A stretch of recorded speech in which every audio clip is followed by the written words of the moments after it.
Well, hello everyone. Thank you for watching KETK Plus. I'm your host Tristan Van Beem, and today I have a special interview as part of our March primary election coverage. Today, I have for you Representative Cody Harris, who is running for District 8. Let's go ahead and bring him in here real quick. How you doing today, sir? Hey, Tristan, how's it going? Thanks for having me on today. Yeah, of course. Thank you so much. I'm doing pretty well. How are you doing yourself?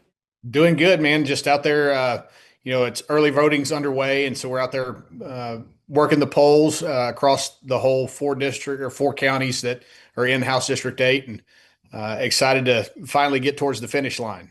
Awesome. Well, that just kind of leads me into asking the first question, which is, how has your campaign season been? How are things going now that we are kind of nearing the end of voting for the primary? Yeah, I think it's going really, really well.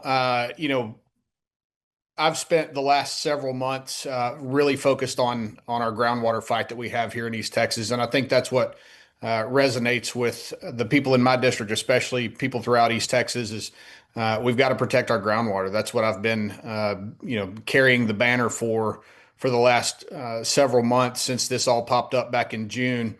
And what I've been entirely focused on. And so then when the campaign started, I had to kind of split my time between working on the fight and campaigning at the same time. So I think that the people of East Texas are right beside me in that fight, and I'm excited to be part of it. Well, I'm so glad that you actually brought up the East Texas groundwater because that is something we've been covering a lot over here at KTK. And I just want to ask, is that kind of the main focus of your campaign in this election? And if it's not, what are some other issues that you are looking to tackle? Yeah, the groundwater fight is my number one issue. I think it's an existential threat to not only my community but all of East Texas. Because if we allow this to happen in Anderson and Henderson counties, what that means is it's going to have a cookie cutter effect throughout the rest of East Texas. Because there are so many other parts of Texas that need our water, that want our water, and will come try to duplicate or replicate what's being attempted here in my two counties. And so yeah, that's the hill that I'm willing to die on without question. The other issues that are really important to me are making sure that we do something really meaningful and lastful on property tax relief. This last November, voters approved a $140,000 homestead exemption on their property taxes, in addition to the $51 billion that we included in the state budget and local property tax relief. So, Governor Abbott has a plan out right now for property tax relief that I think is a really, really good start. And he will be in Athens next Monday, hosting a rally with me to both get out the vote and to talk about his property tax relief plan. And I'm excited to be part of that. All right, amazing. And now I just want to ask, can you kind of go into depth about what you plan to do as far as those groundwater issues and as property tax as well? Do you plan on passing some bills, maybe getting some stuff built that will help people out? What are your plans going into that? Yeah, absolutely. And I'm not waiting until next session to get started on that. As most of East Texas knows, I kind of started back in July, hosting a hearing, calling the guy at the center of this down to the Capitol and holding an 11-hour hearing to find out exactly what's going on. And then just about a week and a half ago, I held the first interim hearing in the Natural Resources Committee down at the Capitol to start to really dive into groundwater policy at the state level, look at other groundwater conservation districts. Do our local groundwater conservation districts have the tools that they need in place right now to protect our groundwater, to make sure that we're being good stewards of our groundwater? But then on top of that, what do we do about the areas just like Smith County who don't have a groundwater conservation district, or Houston County just to my south? How can we make sure that we are in a position to protect that groundwater and be good stewards so that generations down the road, those guys will be able to enjoy the quality of life that we have here? Because if we don't do that, if we don't make sure that we're being good stewards and we are protecting our groundwater, then that means that we can't continue to grow our communities just organically, naturally, the way they are. We can't recruit new businesses and industry to come into East Texas because the water won't be there to supply those needs. And so throughout the interim, which is from now until next January when the regular session starts, I will be holding a series of different hearings both at the Capitol and throughout the state of Texas, going to El Paso, down to McAllen in East Texas, really spreading the message, seeing what issues all of those different areas have there locally, and not going to wait until January to try to solve this problem. We got to start now. All right, and then so I know the groundwater issues are a big thing on East Texans' mind. Can you kind of just explain what issues we're seeing? Are we seeing the bigger cities trying to use some of our water resources? Is the water just not good? Can you kind of explain what's going on there? Sure. So we have to talk about water in two different ways. One is through surface water. That's the water that's in our creeks and rivers and in our lakes. Surface water is owned by the state of Texas, controlled totally differently than groundwater.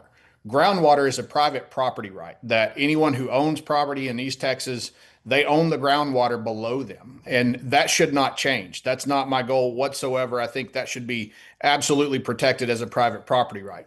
The problem is that we have these water profiteers, hedge funds, investment groups that are coming in, not from here typically, and they'll buy up a bunch of land and then they're going to try to go in and put dozens and dozens of high capacity wells that are pumping 24 hours a day, 7 days a week, every week of the year. And so the amount of groundwater that they're going to be siphoning out from East Texas, like let's just take one of the well fields in Anderson County that's proposed. If this goes through, this well field creates underground what's called a cone of depression, where the water pressure drops and there's a big cone that drops the water level. And that cone of depression can stretch up to 100 miles away from the center of the well field. So this isn't just a local issue here in Anderson County. This is going to affect everybody throughout East Texas.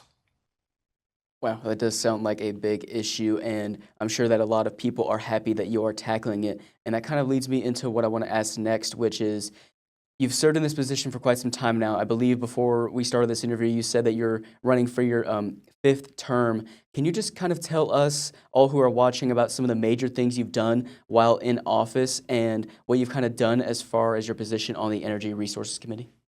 Yeah, absolutely. So I'll focus right now on the natural resources side. So I was appointed as chair of the Natural Resources Committee last January. So that was through the regular session.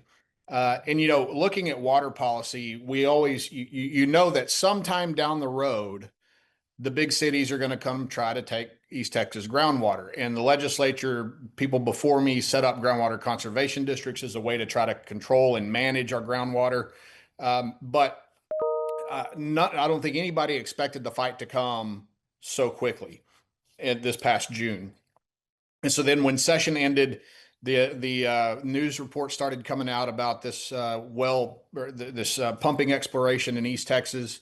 And I had to immediately switch gears because all through the interim, because I knew that this fight was coming down the road, I wrote what was called House Joint Resolution 7. It ended up on the ballot as Proposition 4, overwhelmingly supported by the voters, that created a $20 billion fund to do two things. One, find new sources of water. Two, fix our existing water infrastructure. And I knew that it's so critically important for us to fund new sources of water like seawater desalination, brackish groundwater desalination, and different things like that to push new water sources away from East Texas groundwater. And so that was my whole goal. That was kind of what I was focused on.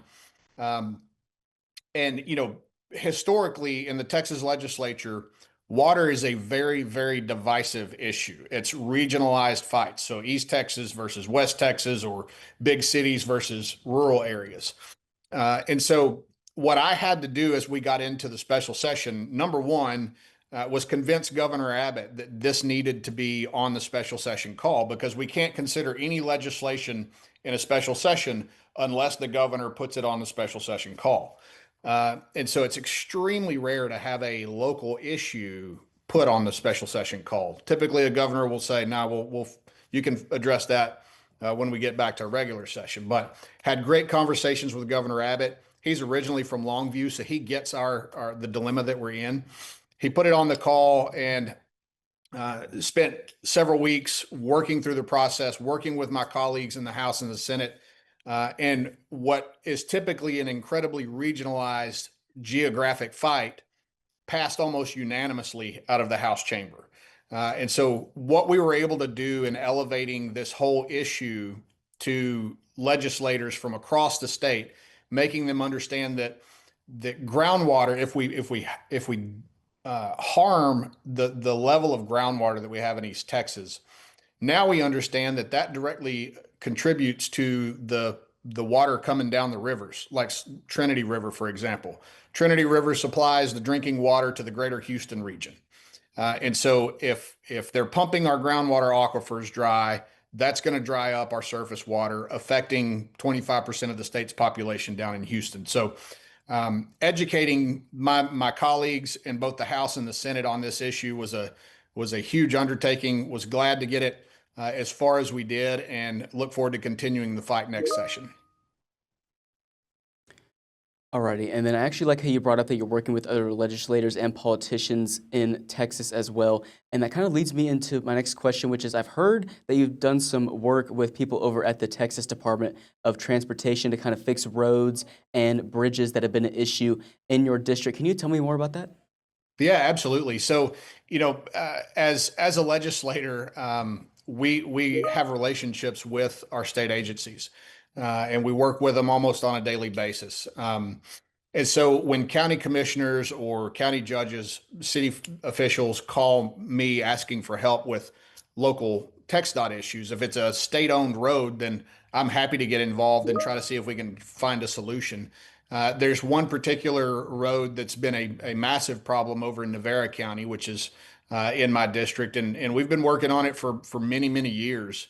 And finally, I think we've come to a very, very close resolution. We've got a lot of issues fixed, working hand in hand with TxDOT. The director out of Smith County is phenomenal. He's a really good guy. He cares deeply about East Texas and does a really good work for East Texans at the state agency. All right, so we've covered groundwater, we've covered property taxes, and also some transportation issues in East Texas as well. I just want to ask, what are some other main issues that you've heard from people in District 8, and how do you plan on serving them if you are reelected? Yeah, great question. Part of what I'm proudest of is what we've been able to accomplish on our conservative record in the Texas House since I've been elected. Looking back to what we did this past session, all the way back to the 86th legislative session, one of the main things that caused me to run for state representative was defending our conservative way of life here. I grew up here, originally born in Tyler, moved to Palestine when I was 7 years old.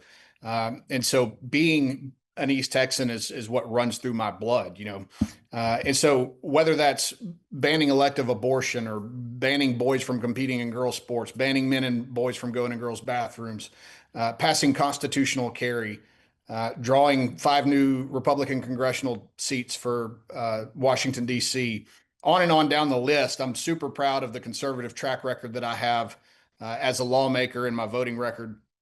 And I look forward to continuing. We can always continue to push the ball forward and make sure that Texas remains the conservative beacon that it is for the rest of the United States. But one thing that we didn't talk about was energy and electricity production. And so one of the bills that I'm proud of is that I authored was House Bill 14, creating the Advanced Nuclear the Advanced Nuclear Office inside the governor's office, and a fund, a $350 million fund set up to make Texas the epicenter for the advanced nuclear renaissance that is happening as we speak right now. Texas is going to be where everybody moves to who's exploring new nuclear technologies, all the way from the fuel cycle development to supply chain to actually building the reactors here. We've got several new reactors slated to be built in the very near future. Excited about what that means for Texas, because I can't stand wind and solar. I think it's a blight on our landscape, and it is destroying our productive land that we have across the state. And so if the federal government's not going to let us build more natural gas and coal fired plants, then nuclear is the next best option, and Texas should be the leader in that. I was honored to be the tip of the spear on getting that bill passed this last session.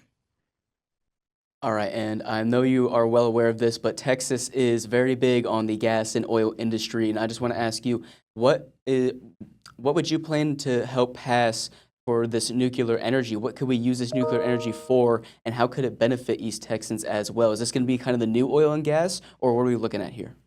Yeah, I don't think it is the new oil and gas. I think what it does is it comes alongside oil and gas to make sure that Texas isn't just relying on one primary industry to provide all of our electric power generation. And so, whether that's locating these small modular reactors out in the Permian Basin, where we have gas compressor locations or wells that need electrical energy, or if we're looking at water desalination plants, that's really where I got interested in nuclear technology, was to supply the power needed for water desalination.